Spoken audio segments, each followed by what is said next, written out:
All in one நண்பர்கள் அனைவருக்கும் வணக்கம். இந்த வீடியோல இன்னைக்கு செப்டம்பர் மாசத்தோட டயலிவ இஓ ப்ரோக்ராம் காலையில 9ல இருந்து 10 மணி வரைக்கும் நடந்தது. இந்த டயலிவ இஓல பக்தர்கள் கேட்ட முக்கியமான கேள்விகளும் அதற்கு இஓ சொல்லியிருக்கக்கூடிய பதில்களும் அது இல்லாம பக்தர்களுக்காக வந்திருக்கக்கூடிய முக்கியமான அறிவிப்புகள் என்னென்ன அப்படின்றத இந்த வீடியோல நம்ம டீட்டெயிலா தெரிஞ்சுக்கலாம். டிசம்பர் மாசம் வைகுண்ட ஏகாதசி பத்தின முக்கியமான இன்ஃபர்மேஷனும் இன்னைக்கு வெளியாகி இருக்கு. அதையுமே இந்த வீடியோல நம்ம டீட்டெயிலா பார்ப்போம். 2 பிரஸ் ரிலீஸ் வந்து கொடுத்திருக்காங்க. ஒன்னு வந்து ஹைலைட்ஸும் அது கூட வந்து பக்தர்கள் கேட்ட கேள்வியும் அதற்கு பதில் வந்து இஓ என்ன சொல்லியிருக்காங்க அப்படின்றதுக்கான 2 பிரஸ் ரிலீஸ் வந்து கொடுத்திருக்காங்க. அது ரெண்டுமே இங்கிலீஷ் அண்ட் தெலுங்குல இருக்கு. ஸோ நம்ம வந்து தமிழ்ல டிரான்ஸ்லேட் பண்ணியிருக்கோம் ஓரளவுக்கு என்ன இன்ஃபர்மேஷன் அப்படின்றத தெரிஞ்சுக்கிறதுக்காக. ஸோ அதுல இருக்க முக்கியமான விஷயங்கள் என்ன அப்படின்றத நான் உங்களுக்கு டீட்டெயிலா ஷேர் பண்றேன். ஃபர்ஸ்ட் நம்ம இன்னைக்கு நடந்த இந்த கூட்டத்தோட ஹைலைட்ஸ் என்னென்ன அப்படின்றத பார்க்கலாம்.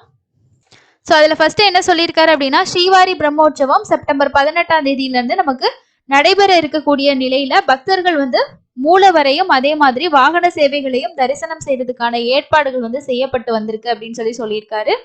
இதுல ஃபர்ஸ்ட் வந்து ஸ்ரீவாரியோட சலக்கட்டுல பிரம்மோற்சவம் பத்தி ஹைலைட்ஸ் வந்து என்னென்ன விஷயங்கள் இருக்கு அப்படின்னு சொல்லியிருக்காங்க. இந்த வருஷம் 2 பிரம்மோற்சவம் நடக்குது. ஒன்னு செப்டம்பர் மாசம், ஒன்னு வந்து அக்டோபர் மாசம். செப்டம்பர் மாசம் 18ஆம் தேதியில இருந்து 26ஆம் தேதி வரைக்கும் சலக்கட்ல பிரம்மோற்சவமும் அக்டோபர் 15ஆம் தேதியில இருந்து 23ஆம் தேதி வரைக்கும் நவராத்திரி பிரம்மோற்சவம் நடக்குது. இதுக்கு இடையில புரட்டாசி மாசமும் வருது அப்படின்றனால பக்தர்களோட கூட்டம் வந்து அதிக அளவுல இருக்கும். பக்தர்கள் எந்த அளவுக்கு சிரமம் இல்லாமல் தரிசனம் செய்யறதுக்கான ஏற்பாடுகளை நாங்க செய்வோம் அப்படின்றத ஃபர்ஸ்ட் விஷயமா சொல்லியிருக்காங்க.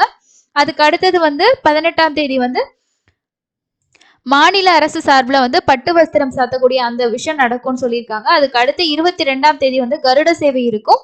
23ஆம் தேதி ஸ்வர்ண ரதம், 25ஆம் தேதி ரதோற்சவம், 26ஆம் தேதி சக்கராஸ்நானம் வந்து நடக்கும்னு சொல்லியிருக்காங்க.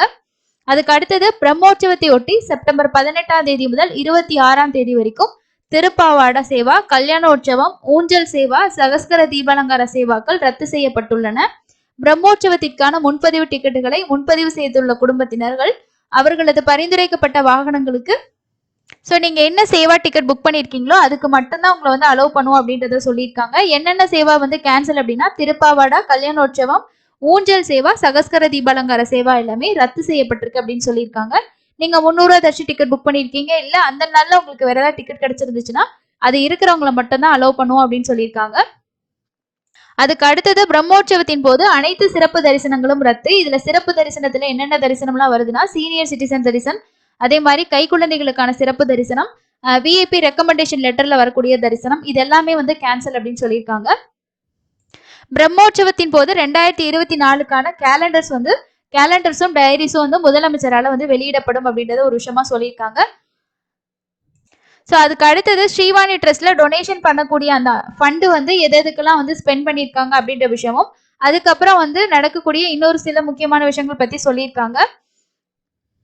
அதுக்கு அடுத்து முக்கியமான விஷயம் என்ன அப்படின்னா, நம்மளோட லக்கேஜஸ் கொண்டு போகக்கூடியதுக்கு புதுசா வந்து ஒரு அப்டேட் வந்து கொண்டு வந்திருக்காங்க. எல்லாமே டிஜிட்டல் மயமாக்கியிருக்காங்க.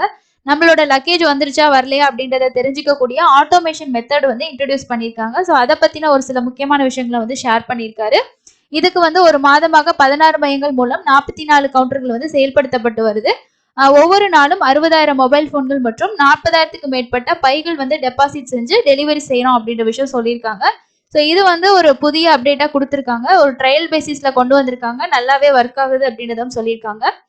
ஸோ அதுக்கு அடுத்தது வந்து முக்கியமான அப்டேட் என்ன அப்படின்னா, நடைபாதைகள் பத்தி ஒரு அப்டேட் சொல்லியிருக்காரு. அதாவது நடைபாதைகள்ல வனவிலங்குகளோட நடமாட்டத்தை கருத்தில் கொண்டு பக்தர்களோட பாதுகாப்பை கருத்தில் கொண்டும் வனத்துறையினர் அறிவுறுத்தல் படி 12 வயதுக்குட்பட்ட குழந்தைகளை இரு நடைபாதைகளிலும் மதியம் 2 மணி வரை மட்டுமே அனுமதிக்கிறோம். பெரியவர்களுக்கு இரவு 10 மணி வரை அனுமதி உண்டு. ஆனால் காலை 6 மணி முதல் மாலை 6 மணி வரை மட்டுமே இருசக்கர வாகன போக்குவரத்து வந்து அனுமதி அப்படின்னு சொல்லியிருக்காங்க. பக்தர்கள் வேண்டுகோளுக்கு இணங்க வனத்துறை அனுமதியுடன் இந்த விதிகளை விரைவில் வந்து தளர்த்துவோம். ஸோ இன்னைக்குமே வந்து ஒரு சிறுத்தை நடமாட்டம் இருந்தது, கேமரால வந்து பதிவாகி இருக்கின்ற ஒரு தகவலும் சொல்லியிருக்காங்க. ஸோ எல்லாருக்கும் சேஃப் அப்படின்னா பட் இந்த டைம் ரிலாக்ஸேஷன் வந்து கொடுப்பாங்க, இல்லைனா சேம் இதே வந்து ஃபாலோ பண்ணுவாங்க. ஸோ இதுதான் முக்கியமா இருக்கக்கூடிய ஹைலைட்ஸ். அதுக்கப்புறம் வந்து ஹுண்டி எவ்வளவு வந்திருக்கு ஆகஸ்ட் மாசத்துக்கு, அதே மாதிரி மற்ற விஷயங்கள்ல வந்து எவ்வளவு வந்திருக்கு, அன்னப்பிரசாதம் எவ்வளவு பேர் சாப்பிட்டுருக்காங்க, அந்த டீட்டெயில்ஸ் வந்து கொடுத்துருக்காங்க. அதுக்கு அடுத்தது வந்து டயலியோ இஓல வந்து பக்தர்கள் கேட்ட முக்கியமான கேள்விகள் என்னன்னா, அந்த கேள்விக்கு இஓ வந்து என்ன பதில் சொல்லியிருக்காங்க அப்படின்றத பார்க்கலாம். ஸோ அதுக்கு ஃபர்ஸ்ட் ஒரு பக்தர் என்ன சொல்லியிருக்காரு அப்படின்னா, வைகுண்ட ஏகாதசி விழாக்களுக்கான தரிசன டிக்கெட்டுகளை செப்டம்பர் மாதத்தோட முதல் வாரத்துல வெளியிட்டா ரொம்ப வசதியா இருக்கும் அப்படின்றத ஒரு பக்தர் வந்து கேள்வியா கேட்டிருக்காரு. இதுக்கு வந்து ஈயோ என்ன பதில் சொல்லியிருக்காங்கன்னா, வைகுண்ட ஏகாதசி நாட்கள்ல தரிசன டிக்கெட்டுகள் டிசம்பர் தரிசன டிக்கெட்டுகள் ஒதுக்கீட்டுடன் ஆன்லைன்ல வெளியிடப்படும். ஸோ இதுல இருந்து முக்கியமா நமக்கு ஒரு விஷயம் தெரிய வருது என்ன அப்படின்னா, லாஸ்ட் டைம்ல பிளாக் பண்ணி ரிலீஸ் பண்ணுவாங்களா அப்படின்னு பார்த்துட்டு இருந்தோம். ஆனா வந்து என்ன சொல்லியிருக்காரு அப்படின்னா, டிசம்பர் மாசத்தோட டிக்கெட் ரிலீஸ் ஆகும் போதே இதுவும் ரிலீஸ் ஆகும் அப்படின்றது தான் ஈயோ வந்து சொல்லியிருக்காங்க. அதுக்கு அடுத்து இன்னொரு பக்தர் என்ன கேட்டிருக்காங்க அப்படின்னா, சீனியர் சிட்டிசனுக்கான டிக்கெட்டை ஆஃப்லைன்ல வந்து கொடுத்தா நல்லா இருக்கும் அப்படின்னு சொல்லியிருக்காங்க. அதே போல இன்னொரு விஷயம் என்ன சொல்லியிருக்காரு அப்படின்னா, விநாயகா ரெஸ்ட் ஹவுஸ்ல இருக்கக்கூடிய அறைகள் போதுமான வசதிகள் இல்லை அப்படின்ற ஒரு விஷயத்த சொல்லியிருக்காரு. இதற்கு என்ன சொல்லியிருக்காங்க அப்படின்னா, முதியோர் மற்றும் ஊனமுற்றோர் நபர்களுக்கான ஒதுக்கீடு வரையறுக்கப்பட்டிருக்கு. பல பக்தர்களின் வேண்டுகோளுக்கு இணங்க இந்த டிக்கெட்டுகளை ஆன்லைன்ல வெளியிடுறோம். ஓய்வறைகள் வந்து 55 ஏசி இல்லாதவையும் மற்றும் சாதாரண பக்தர்களுக்கு ரூபாய் 150 வாடகையில் ஒதுக்கப்படும். அதற்கு பதிலாக விகாஸ் ஓய்வு இல்லத்தில் 45 அறைகள் வந்து ஏசி மற்றும் கீசர் வசதியோட தங்குமிட வசதி வந்து வழங்கப்படும் அப்படின்ற ஒரு விஷயம் சொல்லியிருக்காரு. ஸோ இதுல வந்து உங்களுக்கு ஆன்லைன்ல மட்டும்தான் சீனியர் சிட்டிசன் டிக்கெட் அப்படின்றத திரும்பவும் வந்து சொல்லியிருக்காரு. அதுக்கு அடுத்து இன்னொரு பக்தர் என்ன சொல்லியிருக்காரு அப்படின்னா, சுதர்சன் சத்திரத்துல வந்து ரெஸ்ட் ரூம்ஸ் எல்லாம் வந்து சரியா இல்லை அப்படின்ற ஒரு விஷயம் சொல்லியிருக்காரு. இதுக்கு என்ன சொல்லியிருக்காரு அப்படின்னா, 60 ஆண்டுகளுக்கு முன் கட்டப்பட்டது. வாரியத்தின் முடிவின்படி அடுத்த 3 ஆண்டுகள்ல புதியவற்றை நாங்க வந்து கட்டுவோம். இப்ப எல்லாமே ரெனோவேட் வந்து ஒர்க் வந்து போயிட்டு இருக்கு அப்படின்ற விஷயம் சொல்லியிருக்காரு. அதுக்கப்புறம் இன்னொரு பக்தர் என்ன சொல்லியிருக்காரு அப்படின்னா, அங்க பிரதர்ஷன டிக்கெட் வந்து ஆஃப்லைன்ல கொடுங்க அப்படின்ற மாதிரியும் ஒரு ரிக்வஸ்ட் வச்சிருக்காங்க. அங்க பிரதர்ஷன டிக்கெட்டுகளின் ஒதுக்கீடு வந்து குறைவா தான் இருக்கு. பெரும்பாலான ஆஃப்லைன் மக்கள் வரிசையில் காத்திருந்து அவதிப்படுறாங்க. அதனாலதான் நாங்க ஆன்லைன்ல கொடுக்குறோம் அப்படின்ற ஒரு விஷயத்தையும் சொல்லியிருக்காரு. அதுக்கு அடுத்தது இன்னொரு பக்தர் என்ன சொல்லியிருக்காங்கன்னா, அலிப்பிரி நடைபாதையில் சிறுத்தைகளிடமிருந்து பக்தர்களை பாதுகாக்க மேம்பாலம் அமைக்க வேண்டும் அப்படின்றத ஒரு சஜஷனா சொல்லியிருக்காங்க. அதுக்கு என்ன சொல்லியிருக்காரு அப்படின்னா, நடைபாதை காப்பு காட்டில் இருக்கனால வனப்பகுதியில கட்டடங்கள் கட்ட வனத்துறை வந்து அனுமதி வழங்க வேண்டும். வனத்துறையின் உத்தரவுப்படி டிடிடி உரிய நடவடிக்கை எடுக்கப்படும். ஸோ இப்பவே வந்து வேலி அமைக்கிறத பத்தி சொல்லியிருந்தாங்க. அதுக்கு வந்து இவங்க அப்ரூவல் கொடுத்தா நாங்க அமைப்போம் அப்படின்ற மாதிரியும் இதுக்கு முன்னாடி சொல்லியிருந்தது ஒரு விஷயம். அதுக்கு அடுத்து இன்னொரு பக்தர் என்ன சொல்லியிருக்காரு அப்படின்னா, திருமலையில இருக்கக்கூடிய இலவச பேருந்துகள்ல வந்து கூட்டம் வந்து அதிகமா இருக்கு. அதனால பஸ்ஸோட கவுண்டிங் வந்து இன்க்ரீஸ் பண்ணுங்க அப்படின்ற மாதிரி கேட்டிருக்காங்க. அதுக்கு வந்து நாங்க முயற்சி எடுக்கிறோம் அப்படின்றத பதிலா சொல்லியிருக்காரு. ஸோ அதுக்கு அடுத்தது இன்னொரு பக்தர் என்ன கேட்டிருக்காங்க அப்படின்னா, முழங்கால் வழியால அவதிப்படுறவங்க 300 ரூபா தர்ஷன் டிக்கெட் எடுத்ததுக்கு அப்புறமும் நீண்ட தூரம் நடக்க வேண்டியிருக்கு. வைகுண்ட ஏகாதசி போன்ற விடுமுறை நாட்கள்ல இதுக்கு வந்து இன்னும் அதிகமா இருக்கும் அப்படின்னு சொல்லியிருக்காங்க. அதுக்கு என்ன வந்து சொல்லியிருக்காங்க அப்படின்னா, இந்த மாதிரி முழங்கால் வழியால் அவதிப்படுறவங்க டாக்டர் சர்டிபிகேட் இருந்துச்சு அப்படி இருந்துச்சு அப்படின்னா நீங்க பயோமெட்ரிக் கேட் மூலமா வந்து தரிசனத்துக்கு அனுப்புவோம். வைகுண்ட ஏகாதசி போன்ற நாட்கள்ல பக்தர்களோட கூட்டம் வந்து அதிகமா தான் இருக்கும்னு சொல்லியிருக்காரு. ஸோ அதனால நீங்களும் வந்து தரிசனத்துல கியூல நின்று நீங்க வந்து ஒத்துழைப்பு தரணும் அப்படின்ற மாதிரி சொல்லியிருக்காங்க. ஸோ இந்த மாதிரி உங்களுக்கு ஏதாவது மெடிக்கல் இஷ்யூஸ் இருக்கு, நடக்க முடியாது, ரொம்ப தூரம் இந்த மாதிரிலாம் இருந்துச்சுன்னா, சம்மந்தப்பட்ட டாக்குமெண்ட்ஸ் இருந்துச்சுன்னா அதோட ப்ரொசீஜர் நான் உங்களுக்கு வீடியோ ஷேர் பண்ணியிருக்கேன். இப்போதைக்கு பயோமெட்ரிக் கேட்ல டைரக்டா போயிட்டு சொன்ன விட மாட்டாங்க. ஸோ அங்க நீங்க இன்கொயரி பண்ணிட்டு அதோட ஃபர்தர் ப்ரொசீஜர் நீங்க வந்து ஃபாலோ பண்ணிக்கலாம். அதுக்கு அடுத்து இன்னொருத்தவங்க என்ன கேட்டிருக்காங்கன்னா, ஆன்லைன்ல சேவை டிக்கெட் மற்றும் தரிசன டிக்கெட் முன்பதிவு செய்வது எப்படின்னு எங்களுக்கு தெரியல அப்படின்ற ஒரு விஷயம் வந்து சொல்லியிருக்காங்க. ஸோ உங்களுக்கு வந்து ஆன்லைன்ல டிக்கெட் புக் செய்யறது எப்படி அப்படின்னு தெரியல அப்படின்னா, கீழ் திருப்பதியில கொடுக்கக்கூடிய எஸ்எஸ்டி டோக்கனை வாங்கிட்டு நீங்க வந்து சாமி பார்க்கலாம். இல்லைன்னா வைகுண்ட வரிசை வளாகத்துல நேரடியா நீங்க வந்து ஜாயின் பண்ணி கூட தரிசனம் பார்த்துக்கலாம் அப்படின்றத வந்து பதிலா வந்து சொல்லியிருக்காங்க. அதுக்கு அடுத்து இன்னொரு பக்தர் என்ன கேட்டிருக்காங்க அப்படின்னா, திருமலையில அறைகள் ரூம்ஸ் வந்து கிடைக்கிறது இல்லை அப்படின்ற மாதிரி சொல்லியிருக்காங்க. அதுக்கு திருமலையில 50,000 பக்தர்கள் தங்கும் வசதி உள்ளது. லட்சக்கணக்கான பக்தர்கள் தரிசனம் செய்து வருகின்றனர். அனைவருக்கும் அறைகள் கிடைக்காது.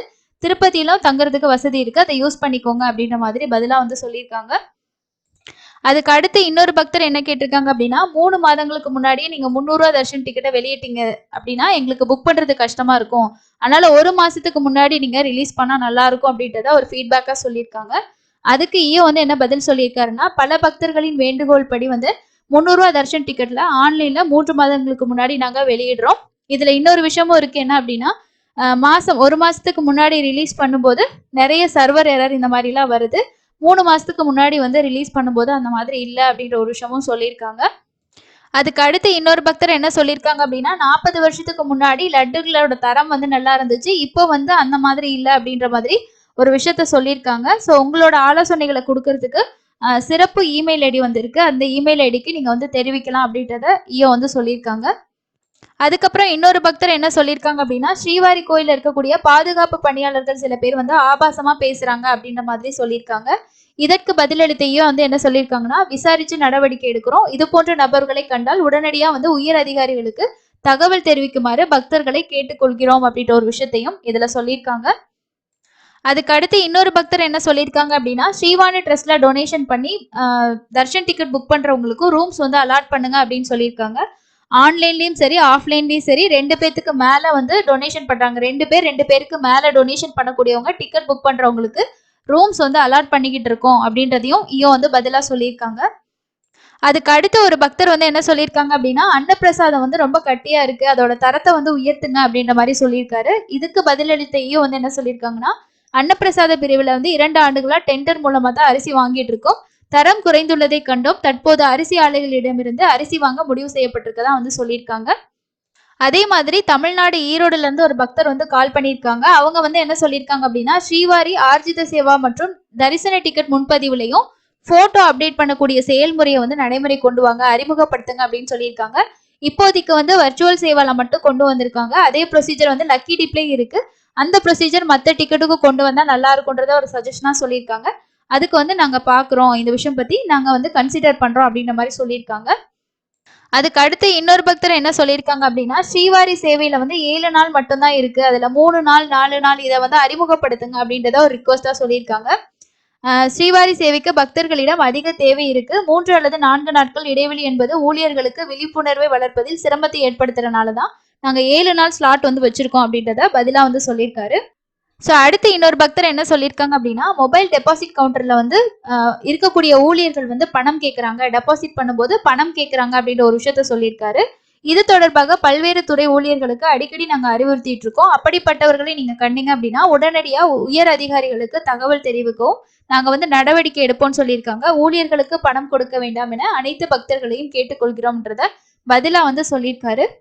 ஸோ அதுக்கு அடுத்து இன்னொரு பக்தர் வந்து என்ன சொல்லியிருக்காங்க அப்படின்னா, சிஆர் ஆஃபீஸில் ஒரே இடத்துல ரூம்ஸ் புக் பண்ணக்கூடிய கவுண்டர் இருக்கிறதுனால அங்கே வந்து ரொம்ப போக்குவரத்து நெரிசல் வந்து அதிகமாக இருக்கு.